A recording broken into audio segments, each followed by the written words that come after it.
เอาสบายดีพี่น้องเด้อที่ติดตามซองชีวิตของเขากับหมู่คู่พี่น้องเอ้ยที่ในการเดินทางมาใช้ชีวิตอยู่รัสเซียนี้พี่น้องเอ้ยพอดีตอนนี้ก็พอดีเป็นตอนเรื่องของเฮียนแล้วมีคอมเมนต์ที่เพิ่นขอมาพี่น้องเอ้ยเขาก็ชี้เรื่องเฮียนเราก็ชี้เอ็ดให้เบิ่งพี่น้องว่าเพิ่นขอมาว่าในการเดินทางกันเป็นใช้จ่ายในเท่าใดพี่น้องในการเดินทางของเขาจากลาวมาฮอดรัสเซียเพิ่นอยากรู้ว่าการค่าใช้จ่ายมันเท่าไหร่แล้วไผเป็นผู้จ่ายให้แล้วมื้อนี้สิเอ็ดคลิปให้เบิ่งพี่น้องเอ้ยสิรวมคลิปแล้วก็คิดไล่น้ำกัดย่างน้ำพางนี่เลยพี่น้องเอ้ยพอดีเลิกเฮียนแล้วแม่นเฮาเริ่มจากการเดินทางมันอยู่บ้านหั่นแล้วแม่นขี่รถไฟพี่น้องเอ้ยขี่รถไฟจากอันบ้านเฮาเวียงจันทน์หั่นมาเมืองไทยด้วยค่าเดินทางแล้วแม่นถ้าเป็นเงินกีบแม่นเฮาซื้อทึกอยู่200,000กับ25,000กีบถ้าเป็นเงินไทยก็สิอยู่200,000นี่ก็สิอยู่ประมาณ300พี่น้องประมาณ300นี่แหละถ้าเป็นเงินไทยตามเลทพี่น้องเอ้ยตามเลทปกติขึ้นลงเอาก็สิไล่แบบ101ต่อ70,000พี่น้องก็สิถึงอยู่ประมาณ300ในการซื้อปียนต์หั่นอันปีรถไฟหั่นจากเมืองลาวหั่นมากรุงเทพแล้วเมื่อเฮาเดินทางมาฮอดกรุงเทพแล้วก็แม่นได้จ้างแท็กซี่พี่น้องเลยกับหมู่6คนหั่นจ้างแท็กซี่แล้วเพิ่นเอาอยู่นำ 1,000 บาทพี่น้องเลยค่าใช้จ่ายของเฮาในการเดินทางสิไล่ให้พี่น้องฟังก็แม่น 1,000 บาทแล้วเพิ่นเอาหมดเลย6คนหั่นรวมกันแล้วเป็น 1,000 บาทพี่น้องและตอนนั้นมาแล้วเฮาก็มาฮอดสนามบินสุวรรณภูมิแล้วก็มาขึ้นเครื่องบินอยู่สุวรรณภูมิมารัสเซียเลยพี่น้องบินจากรัสเซียหั่นบินจากเมืองไทยหั่นมารัสเซียหั่นแล้วเป็น7 ชั่วโมงพี่น้องเอ้ยมาเมืองอิลากุตพี่น้องเมืองอิลากุตหั่นแล้วอยู่แปมองโกเลียพี่น้องมองโกเลียแล้วก็คาซัคสถานเมื่อนั้นก็ถือว่ามีเศรษฐกิจที่ดีพี่น้องของประเทศรัสเซียเพราะว่าเที่ยวบินยนต์หั่นแล้วแม่นบินอยู่มื้อหนึ่ง3 ครั้งเพิ่นว่าพนักงานเพิ่นอยู่หั่นบ่พี่น้องเอ้ยเอาขอโทษขออภัยเสียงเด้อพี่น้องเลยแบบมันหนาวโพดพี่น้องเราก็พอดีเริ่มเฮียนแล้วก็สิ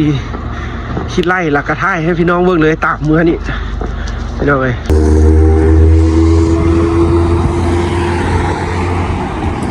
เอาพี่น้องต่อเด้อเมื่อกี้นี่เราเป็น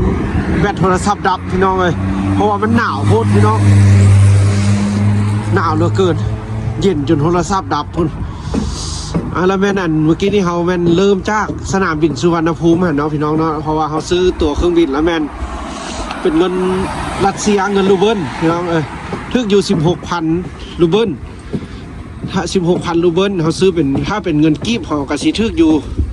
ประมาณ4 ล้านป่ายพี่น้อง4 ล้านกีบเนี่ยนะ4 ล้านป่ายน้อยหนึ่งประมาณ4 ล้านป่ายน้อยหนึ่งถ้าเป็นเงินบาทก็สีทึกเท่าไหร่4 ล้านเขาก็ถ้า 7,000 100ต่อ 7,000ก็สีทึก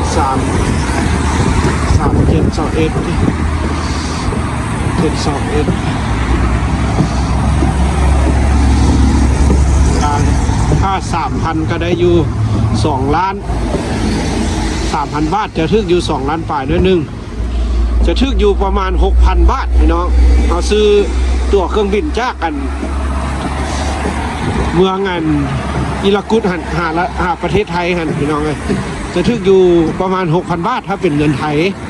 เอากันไล่ข้าวๆเด้อพี่น้องอาจจะโบเป๊ะหรือปานไหนพี่น้องเลยเพราะว่าก็คิดไล่ตามเลขกันเลยเพราะว่าเคยแตกอยู่บ้านแล้วมัน101ต่อ70,000แล้วบ้านนั้นละกาเขามาฮอดเดินทางจากไทยหันมาฮอดเมืองอิลากุตหันแล้วเขาก็มาต่อแท็กซี่เพื่อไปหารถไฟอีกพี่น้องเลยในการต่อแท็กซี่ไปหารถไฟอยู่รัสเซียหันกระจายเงินไปอยู่1,000 รูเบิลกระสีทึกอยู่300,000 กีบกระสีทึกอยู่ประมาณ300,000กระสีทึกอยู่ประมาณ400-500พี่น้อง400-500เงินไทยพี่น้องเลย จะถึกอยู่ประมาณ400-500เงินไทยถึก400-500เงินไทยหลังจากนั้นเขาก็มาต่อรถไฟอยู่อันเมืองอิลากุตมาหาที่เมืองที่เขาอาศัยอยู่นี่ก็คือเมืองจิวเมนพี่น้องเลยเมืองจิวเมนประเทศรัสเซียที่เขาอาศัยอยู่นี้ด้วยค่าตัวรถไฟเห็นแล้วแมนถึกอยู่8,000พี่น้องเลย8,000เงินรัสเซียถ้าเป็นเงินกีบบ้านเขาก็สิถึกอยู่2 ล้านปลาย2 ล้าน 2 2 ล้าน 3นี่แหละพี่น้องถ้าเป็นเงินไทยก็สิถึกอยู่ประมาณ3,500 บาทนี่แหละพี่น้อง3,500 บาทในการขี่รถไฟ48 ชั่วโมงพี่น้องเลยขี่รถไฟจากเมืองอิลากุตหาเมืองจิวเมนโดยเวลาอยู่แมน48 ชั่วโมง2 คืนพี่น้องเลยแล้วแมนมาสุดฮัทแล้วเขาก็ได้จ้างแท็กซี่มาจากรถไฟอันเมืองจิวเมนหันมาหาบ้านที่เขาพักเช้าหันพี่น้องเลยพอพักที่เขาพักเช้ากำลังชิ้นย่างเมืองนี่พี่น้องบ้านที่เขากำลังชิ้นย่างเมืองนี้แล้วแมนค่ารถแท็กซี่กับโบแพงพี่น้องเลย300 รูเบิลนึง300 รูเบิลก็สิ60-70 พันบ้านเขาโบแพงเพราะว่าโบได้ไก่จากบ้านที่เขาพักเช้าและรวมคลิปทั้งหมดนี่ก็แมนมาลาว250,000มาจ้างแท็กซี่อยู่ไทย1,000 บาทแล้วก็มาซื้อตั๋วเครื่องบิน16,000แล้วก็มาซื้อตั๋วรถไฟอยู่รัสเซียหัน8,000แล้วก็มาจ่ายอยู่รัสเซียอีก200-300เอากระสิรวมคลิปคร่าวๆกระสิถึกอยู่ประมาณรวมทั้งหมดกระสิอยู่10,000ป่ายน้อยหนึ่งพี่น้องครับเป็นเงินไทยกระสิอยู่14,500นี่แหละพี่น้องจนมาฮอดพี่ละเมืองจิวเมนว่าการใช้จ่ายของเรากระสิถึกอยู่10,000กับ300-400 บาทพี่น้องเลยเงินไทยถ้าเป็นเงินกีบกระสิถึกอยู่7-8 ล้านพี่น้องถึกอยู่7 ล้านนี่แหละ7 ล้าน 2-3 แสนนี่แหละพี่น้องเพราะว่าในอยู่การซื้อจินบางอันเขาก็ไม่ได้ไล่พี่น้องเลยก็ถือว่าโบแพงและเป็นค่าใช้จ่ายนั้นละแมนเขาออกเองพี่น้องเลยพวกเขาออกเองทั้งหมดเลยเพราะว่ามาเฮียนอยู่นี่เพิ่นมีเงินเดือนให้เขาแล้วก็การเฮียนฟรีเพราะว่าเขาเส่งมาแต่ลาวพี่น้องเลยเพราะเขาเส่งมาแต่เมืองลาวพุ่นแล้วได้ทุนแล้วก็ได้มาเฮียนแล้วคนรัสเซียเพิ่นเอาเงินเดือนให้แต่กับโบแพงเนาะเงินเดือนก็สิเขาเป็นเขาเดินทางเมืองลาวก็สิ2 เดือนก็สิกลับบ้านได้ละพี่น้องเลย2 เดือนก็ถือว่าเมื่อบ้านได้คันเขาอดบ่จ่ายบ่จิ๋มคันเขาบ่ไปลิ้นหลายแล้วก็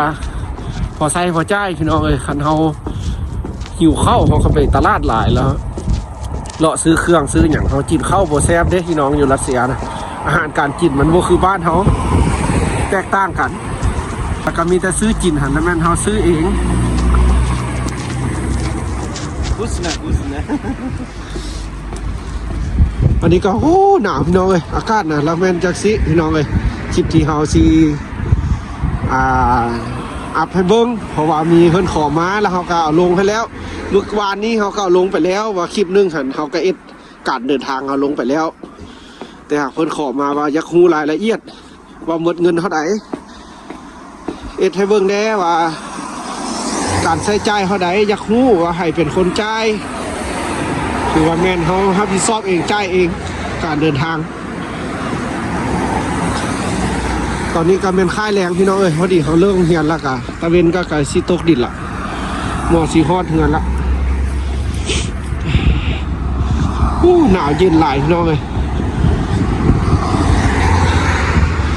อากาศแนวนี้นี่หนาวก่อนหิมะตกอีกคือรัสเซียพี่น้องเอาเขากระครอบพระคุณพี่น้องทางเมืองไทยหลายๆที่เข้ามาให้กำลังใจพี่น้องเบิ่งคลิปชีวิตอยู่พี่น้องบางอันเขาก็การใช้จ่ายมันก็บ่เพียงพอบางเทื่อก็ได้ขอทางบ้านพี่น้องเพราะว่าเงินเดือนเพิ่นให้มันก็บ่ได้หลายดอกพี่น้องถึงเงินบ้านเขาก็สิ3 ล้านนี่แหละ3 ล้านหา4 ล้านน้อยนึงพี่น้องแต่ค่าใช้จ่ายเขามันก็หลายพี่น้องซื้ออยู่ซื้อกิน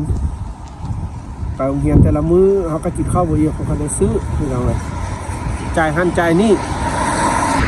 อันนี้ก็จะเป็นถนนเส้นทางบ้านเพิ่นพี่น้องเลยเส้นทางหลักๆเลยของเขาเจ้าเลยนี่แต่หักก็คือว่าพี่น้องเลยถ้าเทียบใส่เมืองไทยนี่โอ้เขาว่าเมืองไทยเจริญกว่าหลายแต่หากการสัญจรเพิ่นโน้มีระเบียบหลายพี่น้องเลยขี่สะทรายนี่บ่ได้เพิ่นจะให้เกียรติคนที่ย่างพี่น้อง